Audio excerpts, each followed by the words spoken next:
आप सबों का AKTC यूट्यूब चैनल में स्वागत है। आज हम बात करेंगे पटना का प्राचीन नाम पाटलिपुत्र, कैसे यह नाम पड़ा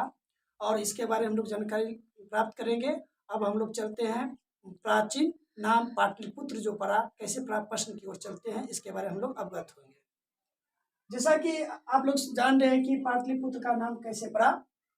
जो है ना कि जैसे आधुनिक के समय में, वर्तमान समय में आप जानते हैं क्या कि पटना है, समझे ना। और जो है ना कि पहले भी आप 10th क्लास में पढ़ चुके होंगे, बहुत सारे जो इसमें देख रहे हैं लड़के लड़कियां छात्र अभिभावक जो भी देख रहे हैं सभी को जानते हैं आप लोग पटना के बारे में कि पटना को कहीं भी जो है ना उसको पुष्पकपुर भी कहा गया है, कहीं उसको कुशनपुर कहा गया है, कहीं पटन देवी भी कहा गया है, कहीं उसको पाटलिपुत्र भी कहा गया है, समझिए ना। तो हम आज जो है ना सोचे कि आज जो भी इतिहास के जो भी स्टूडेंट खास करके जो की रुचि है इतिहास में और इतिहास पढ़ते हैं, और हम जानते हैं कि हम लोग जो है ना कि बिहार में रहते हैं और बिहार की राजधानी पटना है, और पटना जो जो एक जो है कि स्वर्ग की धरती भी कहा गया है इतिहासों में। तो हम सोचे क्यों ना आज पाटलिपुत्र जो है कि प्राचीन नाम है, और यह नाम जो है पाटलिपुत्र कैसे पड़ा इसके बारे में सोचे कि हम क्यों ना अपने छात्रों को अवगत कराएं। जो भी हमारे इस चैनल को देख रहे हैं, इस वीडियो को देख रहे हैं, तो उसको कुछ ना कुछ अपने पाटलिपुत्र के बारे में जाने। तो जैसा कि देखिए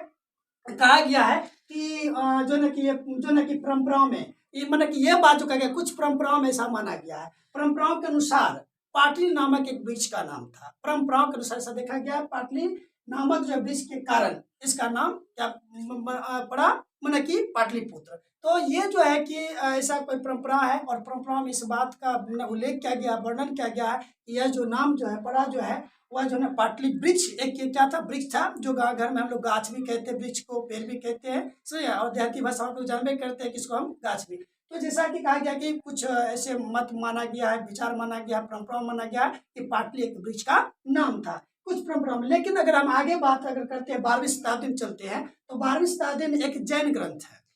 समझिए ना। 12वीं शताब्दी में एक जैन ग्रंथ जो है जिसका नाम जो है परिशिष्ट पर्वन। परिशिष्ट पर्वन में जो है इस बात का उल्लेख किया गया है, समझ गया ना। कहा गया है कि एक जैन साधु थे, और जिन्होंने जो है कि वह साधु जो है जिसको कि हम लोग बोलते हैं कि उसको माने कि तपस्या जो करने वाले होते हैं, जैसे कि मान के चलिए कि जो है कि जो क्या करते हैं, भिक्षुक होते हैं, समझ गए ना। और जो है कि उस धर्म को जो है ना कि अपने कहते हैं कि अपने वो उस धर्म को अपना जो है ना कि उसके मतलब कि अनुयायी होते हैं। तो इस प्रकार से देखा गया है कि ये जो है कि 12वीं शताब्दी के जैन ग्रंथ परिशिष्ट वर्णन में इसके अनुसार एक जैन साधु को एक निर्दय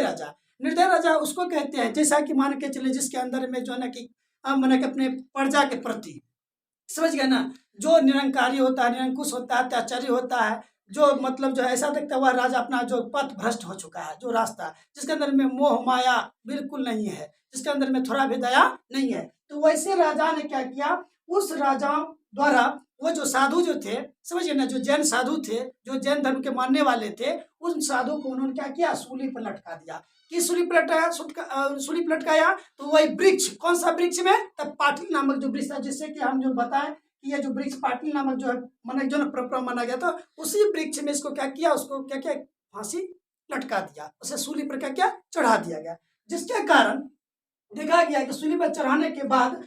उसके खोपड़ी में वो जो जैन साधु जो थे, उसी के खोपड़ी में जो ना वो जो ना पाटली का वृक्ष का जो था, उस वृक्ष से बीज निकल के उसके खोपड़ी में पड़ गया, और उसके बाद जो है वृक्ष का एक बीज जो गिर जाने के कारण जिससे कि वह जो है मतलब वह पाटली वृक्ष का क्या हो गया, उद्भव हो गया, और उस वृक्ष के कारण ही पाटलिपुत्र का नाम पड़ा। एक ये भी है। और अगले हम अब जो है ना कि बात करते हैं एक कथा के अनुसार, आगे एक और कथा है।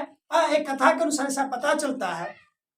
कि ईंधन के लिए, मैंने ईंधन का मतलब क्या होता है कि बहुत ऐसे जो है गांव में घरों में लोग पहले प्राचीन समय क्या करते थे, वन में जाते थे, जलावन के लिए जाते थे, लकड़ी के लिए जाते थे। तो वहाँ देखा गया है कि एक अन्य कथा के अनुसार ऐसा पता चलता है कि यहाँ पर ईंधन के लिए माने कि कुछ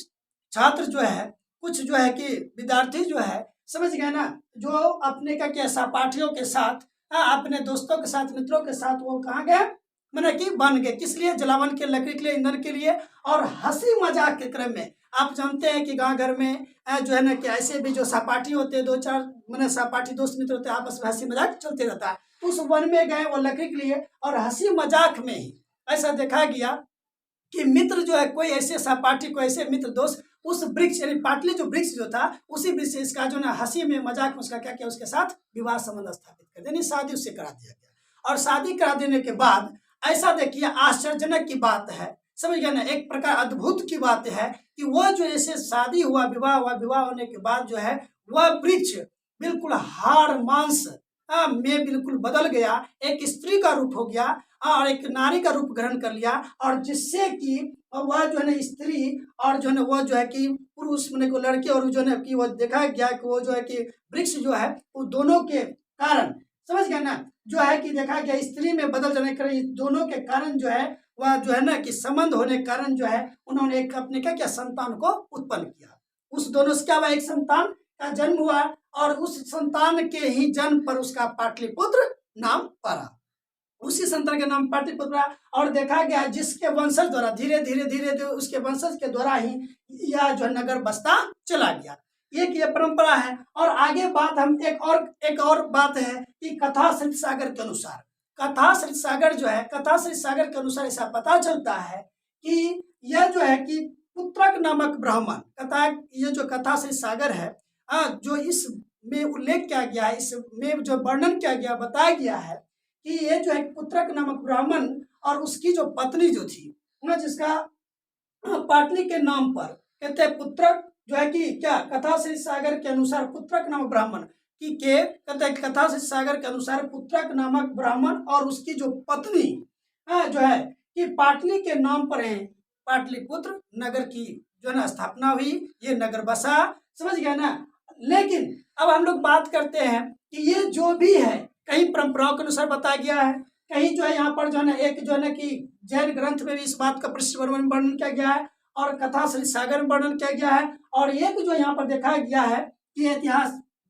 कहा गया है कि एक जो है ना कि ब्राह्मण और यहाँ पर जो है पुत्र के जो है ब्राह्मण पुत्र को उसकी पत्नी के नाम पर यह पाटलिपुत्र हुआ। तो ये जो भी कुछ है समझ गए, ये जो है बतलाया गया कि ये जो ऐतिहासिक रूप से समझ गए, ये जो हम बात कर रहे हैं पाटलिपुत्र का जो नाम जो है ये ऐतिहासिक रूप से